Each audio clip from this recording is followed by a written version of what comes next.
You're listening to Investigation Insiders by Integris Intelligence.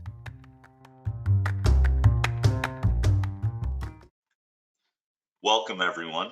Thank you for tuning into our first attempt at a podcast. I'm Farhad Razak, and joining me is my colleague and right-hand woman, Josephine Morrow, also known as Joe. As we've mentioned in other virtual discussions that we've had, we're experimenting with different ways of staying in front of our clients, our prospects, industry friends, and experts. Our last event, a discussion panel about private security and investigations in the COVID-19 world, was a success. We got a lot of good feedback, both positive and areas for improvement. So thank you again to all of our panelists and everyone that tuned in and provided feedback afterwards. We plan on doing future discussion panels. So if there's a topic you're interested in, a person you want to hear from, would like to participate yourself, or just have a question or comment, please reach out to us at info@integrisintel.com.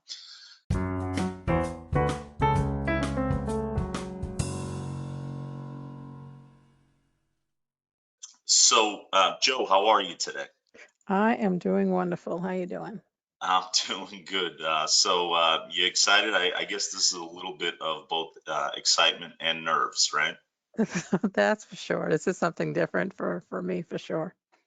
For me as well, even though I talk to a lot of people in different forums, this is definitely new for me as well. So good luck to both of us, I guess, right? For sure. Do it. So we put a lot of content out in writing, I guess, on our website and documents that we've prepared in blogs and white papers over the years. So we wanted to try to mix it up a little bit and offer our audience an additional way to receive information from us. We also wanted to give you a chance to get to know us a little bit. So we're trying to just be ourselves and hopefully that comes across okay. So I guess to start, we're going to go back to a very basic question. What do credit laws have to do with background checks? Joe, coming out of the FBI, did you think this was, I mean, without knowing much about obviously the private side, the private sector, did you think that credit um, laws would have anything to do with providing background checks to our clients? No, not at all. When I first started reading more in depth about how it works on a private side, I was taken aback by the limitations that we have after researching on what we can provide to the client or what we can use moving forward. In the criminal world, you kind of just you gather everything and then you can use all of that to move forward in investigation. So it was a little surprising as I was learning more about it. Yeah, I mean, that's something that we constantly deal with whenever we're dealing with potential clients or even our existing clients sometimes, where they're confused as to why they don't know about something, or why they may not have received that information during the initial background check, and things like that that come up all the time. So I guess it's important first to distinguish um, uh, different purposes for conducting a background check, right? So obviously, an investigation, which has the least limitations, if any at all. Obviously, you got to follow the law to obtain information, but that's like a threat is made against your organization by an individual, and you want to find out a little bit more about that individual, whether they've had a concerning background or if they really pose a threat. Another example of why people conduct background checks is for investment purposes. So we work with a lot of private equity firms that want to look into the company and or individuals, principles of an organization they are possibly looking to invest in. And then the third is for vetting either your existing employees or potential new ones for different reasons. So of the three, employment related background checks are unquestionably the most restrictive in terms of the process and what can be reported. This is where the Fair Credit Reporting Act, or the FCRA, comes into play. It should be, I guess, noted that there's also state and local laws that also may need to be factored in depending on the employment state or where the employer is located or where the person may be working. I guess one other thing to mention before we get into how this all connects is that many people don't realize that. So oftentimes people think of consumer reporting agencies as like the credit bureaus, right? In actuality, um, any organizations like Integris that collect information, provide reports on individuals to clients or anyone paying for it are consumer reporting agencies, or CRAs. So just kind of with the housekeeping out of the way, let's talk about kind of how all of these things come together and why credit laws come into employment background checks. So um, the first thing, and Joe, this is, I'm sure, something that surprised you, is one of the biggest misconceptions we see, and this is honestly both on the investigator side or the consumer reporting agency side, or people that act as CRAs, and from the consumer side, is that basically the belief that if the information is out there and public, that it's fair game. And the truth is, that's just simply not accurate. Any thoughts about that, Joe, before I move on to, I guess, the next point? Yeah, that kind of struck me initially as well. If it's out there, anybody else can see it, but we can see it but not use it. It just doesn't make sense. I mean, you warn people and kids, teenagers not to post things that can be used against you, but apparently it doesn't matter in some points of it. So it's kind of interesting.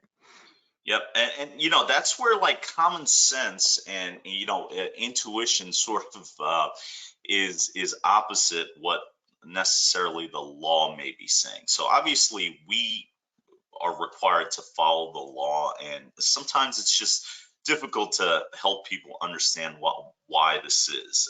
So let's take sort of simple but complicated example, right? Non-convictions. So if someone was like accused of murder, of rape, of some kind of really crazy crime, and acquitted of the crime, let's just say like 8 years ago, can a CRA report this to the end user? I think based on your answer to my previous question, Joe, your intuition would probably say yes, right? Correct. Well, Correct. the answer is maybe. According to the FCRA, if an applicant makes or will make $75,000 or more, it can be reported. However, if an applicant makes or will make $75,000, less than $75,000, non-convictions can be reported for 7 years from the case's filing date. Um, so basically, what that says is, it according to the FCRA, if you're making more than 75 or more, it can be reported. If you're making less, it cannot be reported based on the sort of restriction that I just reviewed. So if that isn't somewhat confusing enough already, places like New York put further restrictions on it, right? So in New York, non-convictions, regardless of what the non-conviction is for, can never be reported.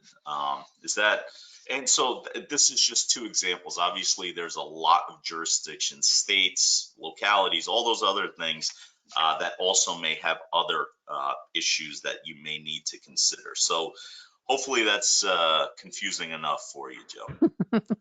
It is. And I wonder if you're hired at a lower rate, if they reevaluate you if an employee is looking to get a promotion that exceeds that 75.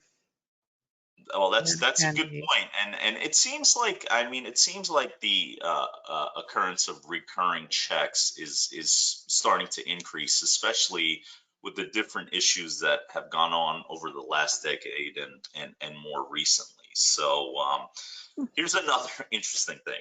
So the FCRA, and so like we always talk about these things as you have to think about both yourself in the role of a CRA, the investigative agency, but also think about if you're the person that uh, is being a check is done on, right? So one of the restrictions, which I think makes a lot of sense, is that the information that's reported has to be current and accurate, right? And um, this is where a lot of mistakes are made. And so let's take a sample background check, right? That includes both looking into a person's criminal background history, but also let's say media and internet, right? So let's say the court searches reveal that there's no records, right? But we find an example of a news article where it shows that the person has been arrested or something along those lines, right?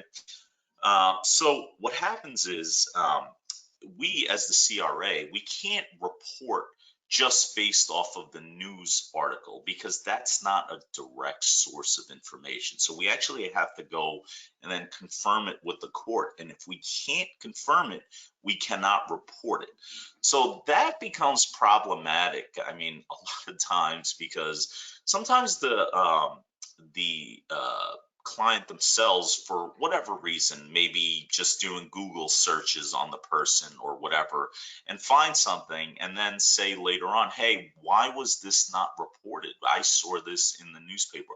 And the truth is, it couldn't be reported because we couldn't confirm it to be current or accurate. And, just because it's in the newspaper doesn't mean that's absolutely factual. So, Right. um, so again, just another sort of interesting distinction.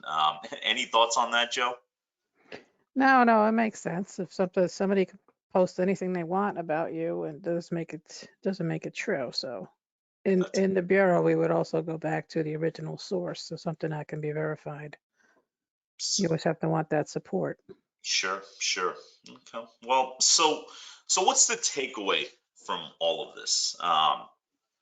Well, first of all, I guess I want to say is that we're just touching on a couple of things just to give you all a sense of kind of, the spirit behind the FCRA, how it connects to employment background checks. There's a lot more to it than we discussed on this short sort of podcast. Many companies have faced some pretty significant penalties for non-compliant background checks. And note that again, it may not be you, the client, that's non-compliant. It could be your vendor, and so that's why it's important to not only understand the different components that go into this, but also ask your CRA questions, right? And follow up and make sure that you're satisfied with the answers that you're getting. And so one of the other things that's very, very important is that consumers are knowledgeable about what happens if there's something on a background check that results in either adverse action or potential adverse action. And so that's a process that, again, we find a lot of people know about, but oftentimes people don't know about. You can't just disregard and say, okay, we're not hiring this person, let's just move on to the next candidate. There's a process that you have to follow. So again, the takeaway here is that you have to be knowledgeable yourselves. You have to make sure that your vendor is knowledgeable, and make sure that it's a collaborative, interactive relationship, because you don't know you need it until you need it. And if you wait till then, it may be too late. So Obviously, if you have any questions or want to discuss anything about this, feel free to email at us at info@integrisintel.com or call us at 212-871-1274. We'd be happy to discuss it with you and answer any questions that you may have. So I guess the last question, which I'm going to throw out there to Joe, and just by way of background, Joe retired from the FBI as an analyst and joined us earlier this year, right before the pandemic hit.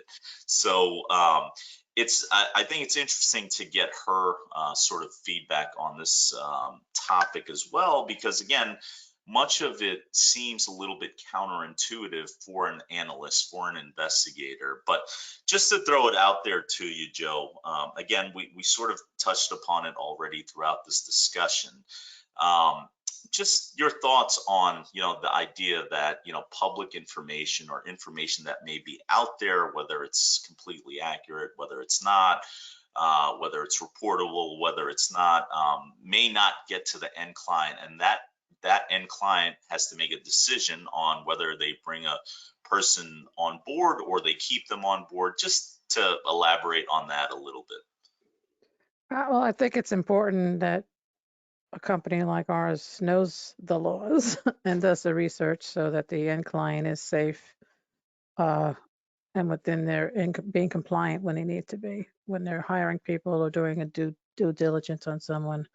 I don't love the idea that you can't share everything, but I do know what the laws are the law, and we have to follow what's coming, what's presented there. So I kind of like that we are on top of that. It gives me a sense of security knowing that we're protecting ourselves as well as the clients that we have. It is what it is. I think sharing the information that is within the bounds is important, and I think that it's great that we are on top of that. And I know our clients would probably appreciate that as well. Yeah, and I mean, and again, in some ways, it's not that different from, like what the FBI does, right? The FBI doesn't break the law to uphold it, and it's the same sort of concept here, right? Is that you Right. have to follow the guidelines that are given to you and sort of present the information appropriately. Definitely. So the I agree. last part of this is, we'd like to get your feedback on, I guess, our first try at this. So as we put more and more content out there, if you could do us a favor, like and or share the fact that we're doing these podcasts, let us know. I mean, provide us with any feedback that you might have.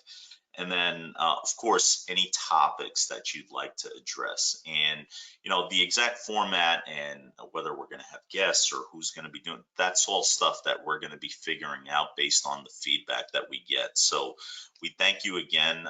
Thanks, Joe, for participating today. Any last words from you? No, I just want to also add that we do put out a lot of content.